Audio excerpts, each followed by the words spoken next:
So there is a famous passage by the great 20th century Unitarian religious educator Sophia Lyon-Fahs that begins, "It matters what we believe." Some beliefs, Sophia Lyon-Fahs wrote, are like walled gardens. They encourage exclusiveness and the feeling of being especially privileged. Other beliefs are expansive and lead the way into wider and deeper sympathies. Some beliefs are like shadows, clouding children's days with fears of unknown calamities. Other beliefs are like sunshine, blessing children with the warmth of happiness. Some beliefs are divisive, separating saved from unsaved, friends from enemies. Other beliefs are bonds in world community, where sincere differences beautify the pattern. Some beliefs weaken a person's selfhood. They blight the growth of resourcefulness. Other beliefs nurture self-confidence and the feeling of personal worth. Some beliefs are rigid, like the body of death, impotent in a changing world. Other beliefs are pliable, like the young sapling, ever growing with the upward thrust of life. It matters what we believe. On the eve of National Coming Out Day, which is Tuesday, October 11th, we are reminded especially that it matters what we believe. Beliefs that create space and openness and safety for people to be who they are and love who they love, those beliefs matter.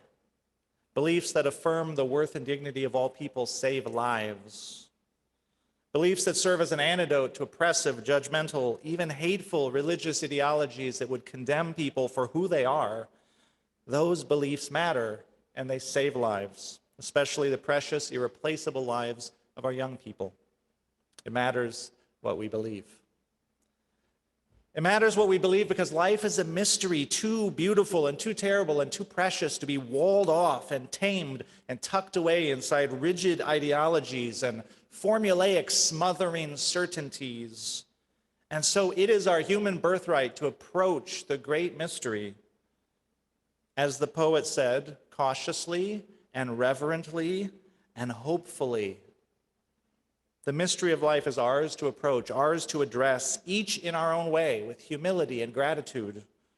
And this idea that we ought to be free to approach the great mystery in our own way, by the light of our own reason and with the utmost respect for the whispers of our own conscience and the stirrings of our own soul, this liberal idea that freedom of thought and conscience is our human birthright, this idea matters. When it flourishes, the human spirit flourishes. When it is repressed, what is left to the human spirit but to rebel? For hundreds of years, Unitarians and Universalists and our liberal religious ancestors have upheld both the power and the importance of ideas and our freedom of thought to uncover and shape ideas for ourselves. And it is because it matters so much what we believe that we must be free to responsibly seek the truth and to share our discoveries with our communities in accountable relationship. This is the Unitarian Universalist way. Of course, we're not alone in this commitment to freedom of thought, but historically we have been numbered among the great champions of this idea, and sometimes we have paid a great price for that. And so without any attempt at a comprehensive treatment of that history, I want to share just two stories today of our devotion to truth-seeking and truth-telling, which are also stories of resistance. These are stories that it is good for Unitarian Universalists to know. Especially today, these are stories that it is good for UUs to know. And the first story is the story of Michael Servetus, our first Unitarian martyr to truth and freedom. And what follows draws on a biography by Lawrence and Nancy Gladstone called Out of the Flames. Michael Servetus was a brilliant man, a learned man, a courageous man, a not very cautious man, sometimes a rash man, and a man incapable of not telling the truth as he reasoned it. He was in particular incapable of not telling his truth about religion, and he lived in Europe at a time when that combination of character traits could get you killed. And it did get Michael Servetus killed. Michael Servetus was born in 1509 in Spain. Had he been born in 2009, he might have grown up to be a particularly sharp-witted, slightly cranky blogger, and no one would have felt the need to put him to death, right? But instead, he was born in the 16th century when Europe was on the eve of a massive cultural revolution that today we call the Protestant Revolution, which touched off more than a century of civil war, regular war, and really terrible violence and repression all over the question of religion.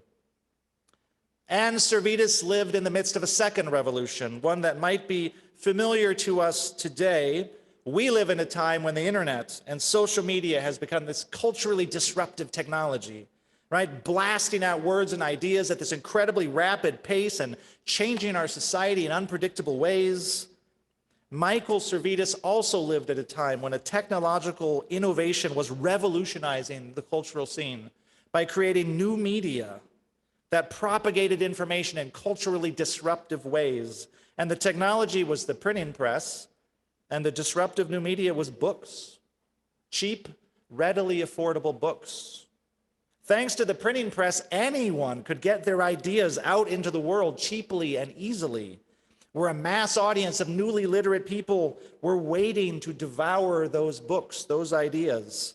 And conversely, those who sought to control and suppress thought sought to control and suppress books, something that should also be familiar to us today.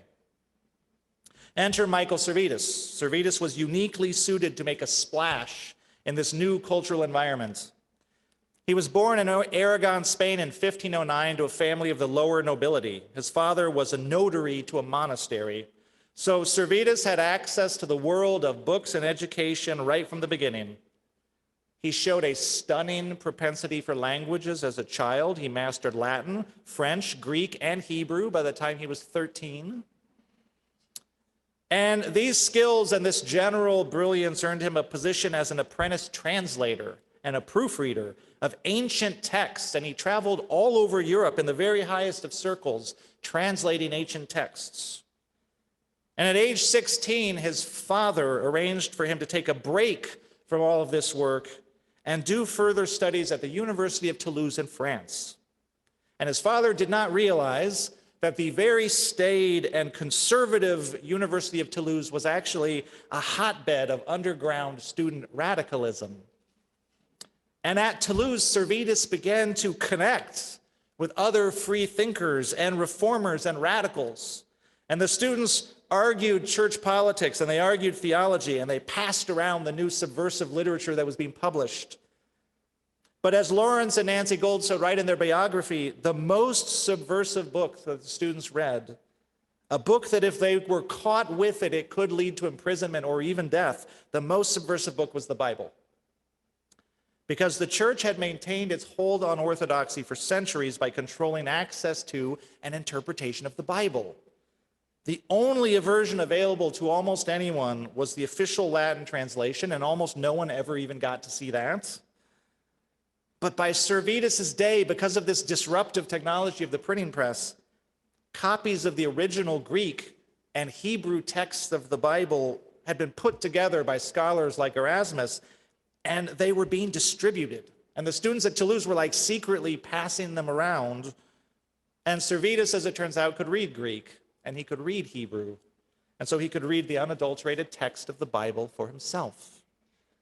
And applying the light of his own reason to Scripture, Servetus began to formulate his own ideas about Christian theology.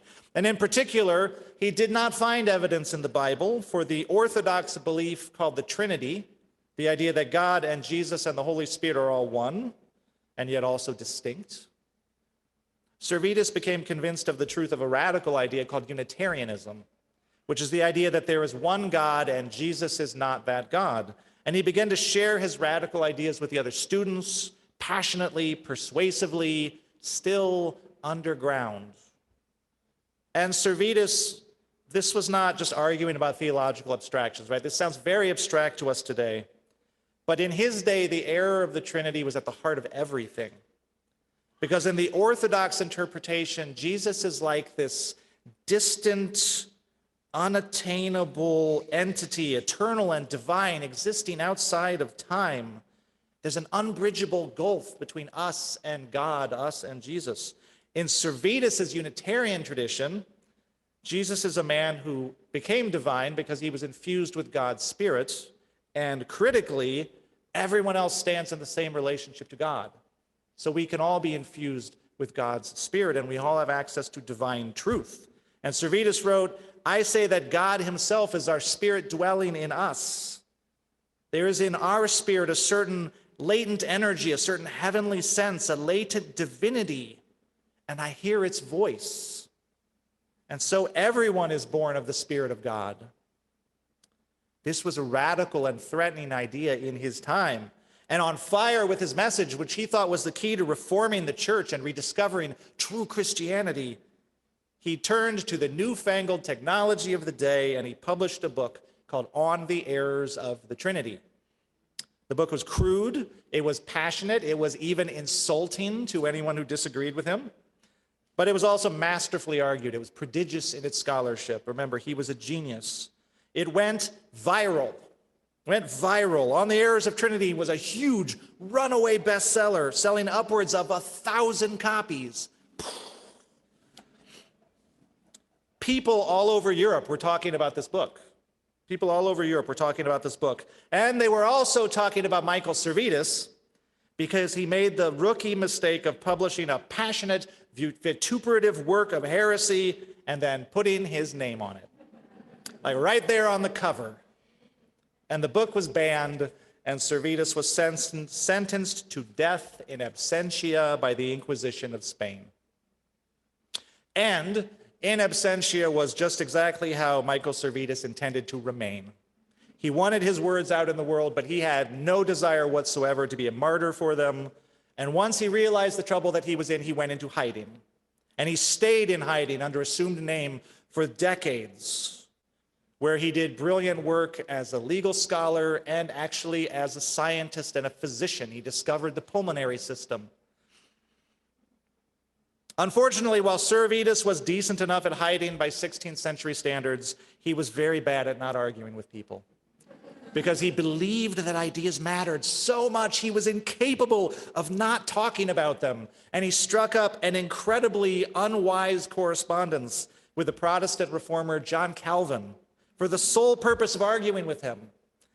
And Calvin eventually recognized that the man that he was writing letters with was the very same Michael Servetus who wrote the heretical book. And after a series of misadventures, Servetus was arrested in Calvin's Geneva, where he now faced trial at the hands of Protestants, not Catholics. Servetus refused to recant his heresy. He had no desire to be martyred, but he refused to recant. In an epic courtroom battle that spanned weeks, he challenged anyone to prove that his beliefs were not based in Scripture. No one was his intellectual match, but it didn't matter. It didn't matter. His heresy was so far outside the mainstream that even the Protestants could not forgive it. His fate was sealed the moment that he was arrested. And so in 1553, at the age of 44, Michael Servetus was put to death. And every copy of his book that could be found was rounded up and burned. Only 3 copies are still in existence today. But the immediate aftermath of Servetus' judicial murder was not what Calvin and his friends anticipated. The intellectuals in Europe responded to the execution of Michael Servetus with horror and with contempt, and they turned against Calvin. And Servetus' ideas, heretical as they were, continued to persuade. And a Unitarian movement began to spread with them, eventually through Eastern Europe. And Unitarianism, wherever it spread, was associated with the ideas of liberty and freedom of conscience, and with a more humane, more compassionate, more optimistic approach to religion. The example of Servetus directly inspired the first ever edict of religious toleration in Europe in history, delivered by a Unitarian king in Transylvania. 2 centuries later, the story of Servetus was resurrected by Voltaire during the Enlightenment as the preeminent example of the evils of religious intolerance and the need for freedom of belief. Wherever the name of Servetus was mentioned, it was used to inspire a call for liberty, tolerance, humanity, ideals we still cherish and seek to spread today. It was Karl Marx who said that history repeats itself first as tragedy, then as farce. So our second story today, which I will tell more briefly, comes hundreds of years after Michael Servetus. And it comes from the Universalist side of our tradition, not the Unitarian side. And this is the story of a Universalist minister named Abner Kneeland. Abner Kneeland, another truth seeker, another truth teller, who became the last person in the United States to be imprisoned for blasphemy in 1838. A Universalist minister was the last person in this country to be imprisoned for blasphemy. And the portion of the sermon that I'm about to give draws heavily from the Dictionary of Unitarian and Universalist Biography, article written by Stephen Papa and Peter Hughes. But you can find information about Abner Kneeland all over the web if you want to learn more. Okay, so Abner Kneeland. He was born in Massachusetts in 1774 on the very eve of the American Revolution. He was a Baptist who converted to Universalism with its heretical message of universal salvation, the idea that ultimately everyone would go to heaven. And Kneeland believed this idea mattered because it could free people from the crushing psychic oppression of the fear of hell and damnation. And it invited people to create a more loving realm on earth. It invited us into universal love and justice. And he believed these ideas mattered so much, and so he became an itinerant preacher and then a settled minister, and he was a voluminous writer, and he wrote tract after tract after tract, and he spread the Universalist message with tremendous vigor. And in his writing, Kneeland pushed more than just theological boundaries. He was an astoundingly progressive thinker for his day. He advocated for equal rights for women, including the right of women to divorce, to own property, to have their own bank accounts.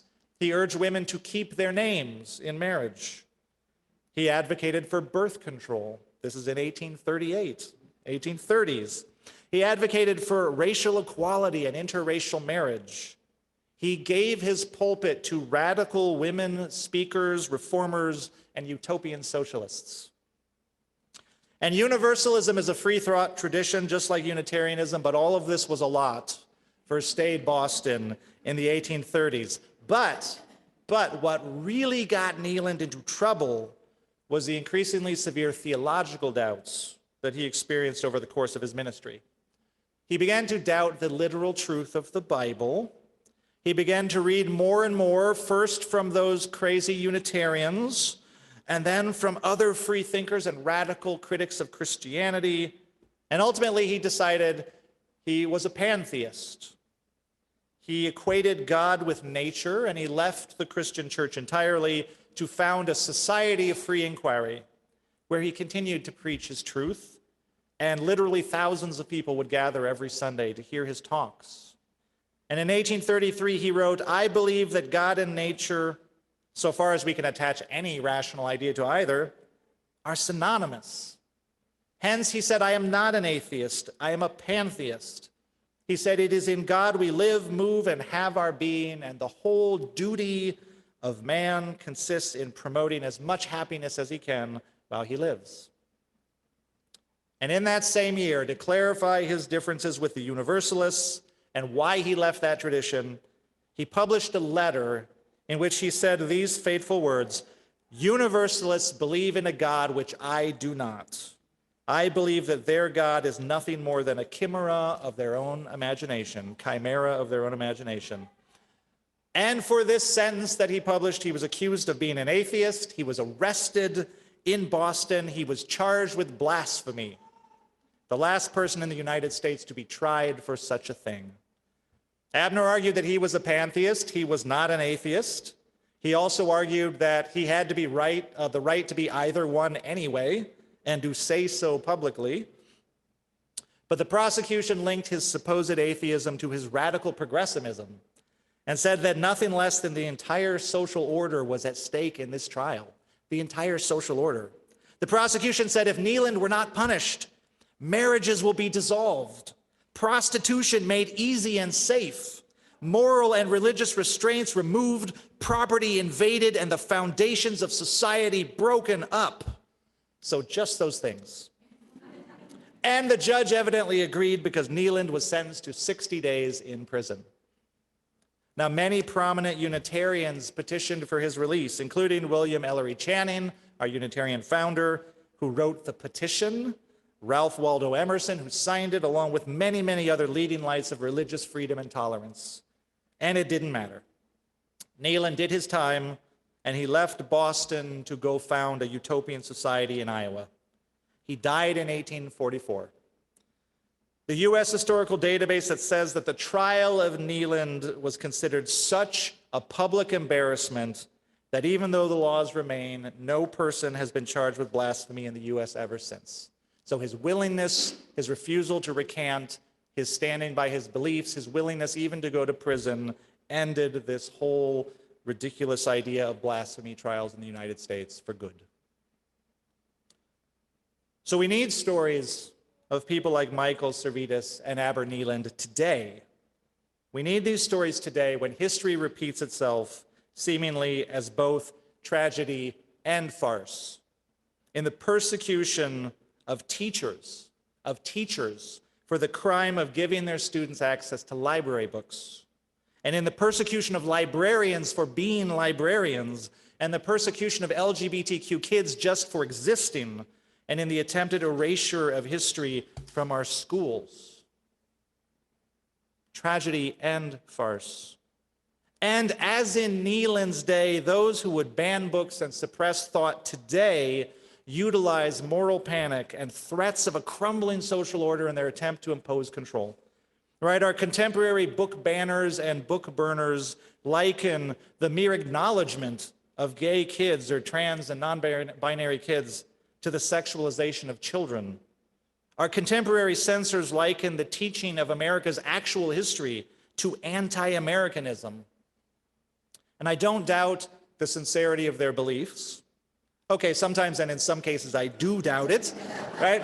Demagogues have been demagogues for all time, but in many cases I don't doubt the sincerity of their beliefs, but it matters what we believe. Because some beliefs are like walled gardens and other beliefs are expansive. Some beliefs are like shadows and others are like sunshine. Some beliefs separate saved from unsaved, friends from enemies. Other beliefs celebrate the beauty of sincere differences. Some beliefs blight the self while others nurture and enrich. And some beliefs are rigid, like death. Other beliefs are like the young sapling, ever growing with the upward thrust of life. So may the stories shared today remind us of our great Unitarian and Universalist heritage of free thought and root us in their courage and conviction. May we be grateful for all the people, however extraordinary or humble, who came before us, who stood up to the cultural forces of tyranny and repression, who did the work to create a more loving and compassionate and tolerant world. And then may we be the ones to carry their conviction and courage forward. May we find the courage and conviction to speak our truth into the light of day, because it matters what we believe. Blessed be, and amen.